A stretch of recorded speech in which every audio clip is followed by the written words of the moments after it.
She could say no. That's what everyone kept telling her. You always have a choice. Just set boundaries. Stand up for yourself. As if it were that simple. As if choosing herself didn't come with consequences she'd have to live with long after everyone else stopped paying attention. She could refuse to work the weekend. But refusal meant being passed over for the promotion she'd been working toward for years. She could refuse to help her family again. But refusal meant being labeled selfish, ungrateful, the one who abandoned them when they needed her. She could refuse to stay in a relationship that was draining her. But refusal meant starting over at an age when everyone else seemed settled. So she said yes. Not because she wanted to. Not because it was the right choice. But because the cost of saying no was higher than the cost of saying yes.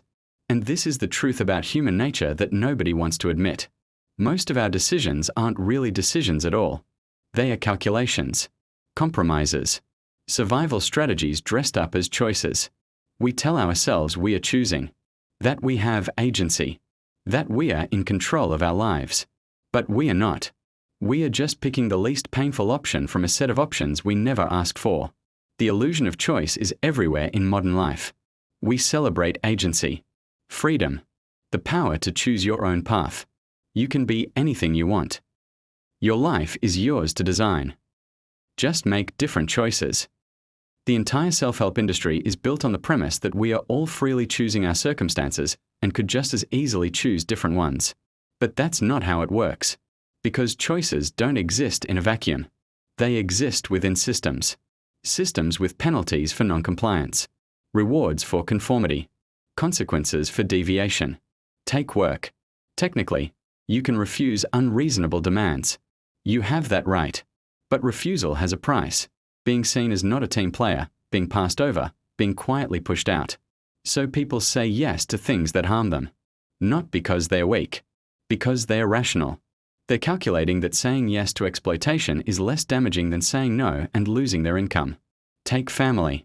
Technically, you can set boundaries with toxic relatives. You have that right. But boundaries have a price. Being labeled difficult, being excluded, being guilt-tripped for years. So people absorb abuse. Not because they want to. Because the social penalty for refusing it is often worse than enduring it. Take relationships. Technically, you can leave someone who's wrong for you. You have that right. But leaving has a price. Loneliness, financial instability, social judgment, starting over. So people stay in situations that diminish them. Not because they lack self-respect. Because they're weighing survival economics. We frame these as choices. But they're not really choices. They're forced selections between bad options. And the people making them aren't weak or passive. They're responding rationally to systems that punish autonomy and reward compliance. She'd seen what happened to people who refused. Her coworker who set boundaries at work. Who said no to unreasonable demands. Who left at 5 regardless of what was unfinished. They'd called her not committed. Said she wasn't hungry enough. Passed her over. Edged her out. Made her so uncomfortable she eventually left. The boundary didn't protect her. It marked her. Her friend who cut off her toxic family. Who said I'm done and meant it. They'd called her selfish. Ungrateful. The villain in the family story. She lost relationships she'd wanted to keep. Became isolated. Spent years in therapy unpacking the guilt. The boundary didn't free her. It exiled her. Her sister who left a stable but unfulfilling marriage. Who chose herself. They'd called her impulsive. Said she gave up too easily. Judged every struggle that followed as proof she'd made the wrong choice. The boundary didn't liberate her. It isolated her. These weren't cautionary tales about setting boundaries. They were evidence of how the system punishes people who refuse to play by its rules. And watching them, she understood. The people who tell you to just choose differently are usually people who've never faced the real cost of doing so. Or they're people who paid the cost and are still paying it. But they can't admit that because admitting it would mean acknowledging that choice is often an illusion. That we are not as free as we pretend to be. That human nature isn't about noble individual agency. It's about survival within systems that limit your options and punish your autonomy. The moment she realized she didn't actually have a choice was both devastating and clarifying. She was sitting in her car after another 14-hour day, staring at her phone. An email from her boss. Can you take the lead on this new project? I know you're swamped, but you're the only one I trust with it. The polite phrasing couldn't hide what it actually was, not a request, a command disguised as flattery. She could say no, technically, but saying no meant being seen as not a team player, losing the political capital she'd built, watching someone less qualified get the visibility, confirming what they already suspected, that she couldn't handle more responsibility. So what choice did she actually have? Say yes and burn out, or say no and stall out. Pick your poison. This is what they don't tell you about human nature. We are not actually choosing our lives. We are managing damage control within systems designed to extract maximum value from us while giving us the illusion of agency. The choice isn't real. It's just the mechanism by which the system makes you complicit in your own exploitation. If you choose it, you can't blame anyone else. If you choose it, it's your fault you're exhausted. If you choose it, you have no right to complain. The illusion of choice is the system's greatest tool, because it makes the victims responsible for their own victimization. What she didn't expect was how these non-choices would reshape who she became. Every time she said yes when she meant no, she taught herself something. Your needs don't matter. Your boundaries are negotiable.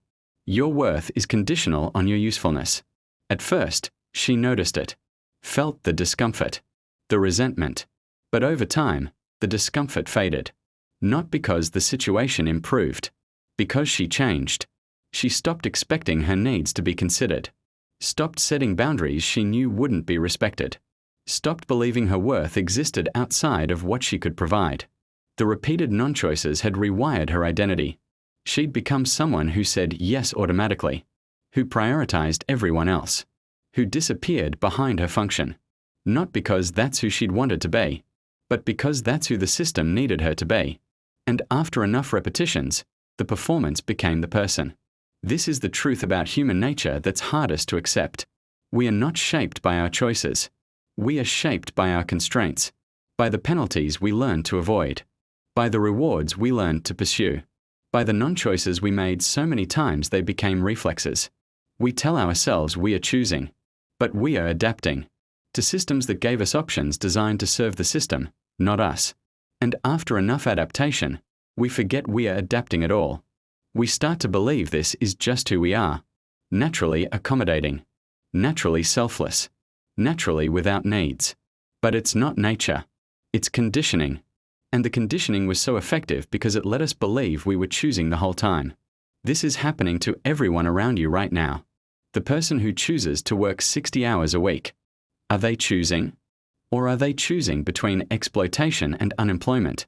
The person who chooses to stay in a relationship that makes them miserable, are they choosing? Or are they choosing between loneliness and disappointment? The person who chooses to maintain relationships with people who drain them, are they choosing? Or are they choosing between boundaries and exile? We frame everything as choice because choice implies agency.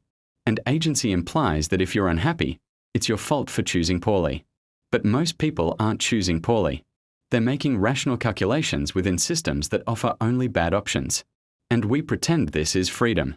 We pretend this is human nature expressing itself authentically. But it's not. Human nature, real human nature, is adaptive. We are survival machines. We assess our environment and optimize for the least damage. And when the environment punishes autonomy and rewards compliance, we adapt. We say yes when we mean no. We smile when we are angry. We accommodate when we are exhausted. Not because we want to, because we are calculating, consciously or unconsciously, that the penalty for authenticity is higher than the cost of performance. And after enough repetitions, the performance becomes who we are. We forget we are performing. We forget we adapted. We forget there was ever a version of us that had different options. And that's when the system has won. Not by forcing us, but by making us complicit in our own diminishment through the illusion of choice. The truth about human nature is this: we are not noble individuals heroically choosing our destinies. We are adaptive creatures responding to incentive structures, mostly unconsciously, trying to minimize harm within systems we didn't design and can't escape. And the stories we tell about choice, about agency, about freedom, those aren't descriptions of reality. They're coping mechanisms. Ways to maintain the illusion of control in a world where most of what happens to us is the result of forces far beyond our individual power. The person you've become, The accommodating one, the helpful one, the one who says yes, isn't necessarily who you chose to be.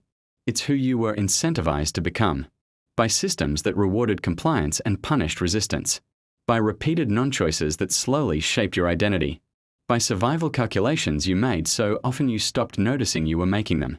And understanding this doesn't necessarily give you more choices, but it does give you clarity about why you are the way you are, about why others are the way they are, about why human nature, at its core, is less about what we want and more about what we've learned we are allowed to want.